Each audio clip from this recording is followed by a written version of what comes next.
Once upon a time, there was a little village, and deep in a cave on the outskirts, there was a horrible monster. And the monster killed any man that came to him. And he had teeth like a lion, and he had limbs like snakes, and he had talons that could tear the townspeople apart. No one was ever willing to face him, until the bravest warrior, not the strongest, not the biggest, but the most courageous, and therefore the best warrior, said, "I don't care. If the monster eats me, that means I deserve to lose." And so he went to the monster, deep inside the cave, and the monster struck him, and he ignored the pain. The monster scratched him,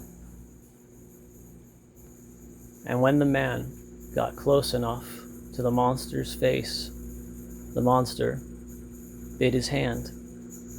The monster crushed every finger in his hand like flour in a mill. And while the monster chewed on the man's hand, he pulled his face up to the monster's throat, and he sunk his teeth into the throat of the monster. And the monster thrashed, and the monster pulled out a few teeth as it thrashed. But the man bit so hard that he tore out the monster's throat as it tried to escape.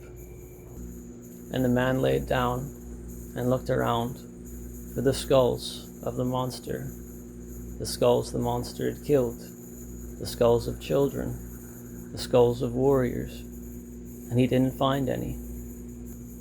And the monster had crushed his legs when it struck him, and he realized the monster had torn out his tendons in his arms as it tore at him with the talons. And he crawled back, missing his teeth, to the outskirts of the town. And when the townsfolk saw him, they said, "There is the man.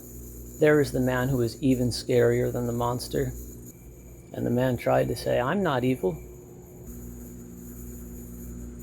The townsfolk heard it, but they pretended they didn't, for his teeth had come out, and his tongue was torn up. And they stoned him. And his best friend picked up a stone, and he missed on purpose.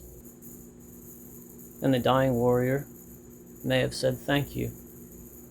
And everyone looked at the warrior's best friend, and he held back a tear, and he picked up another rock, and he yelled, "Fuck you too." And he put him out of his misery, for he was a very good shot. And they burned his body, and his best friend became the best warrior in that village. But he decided that he would never, ever go hunting monsters again.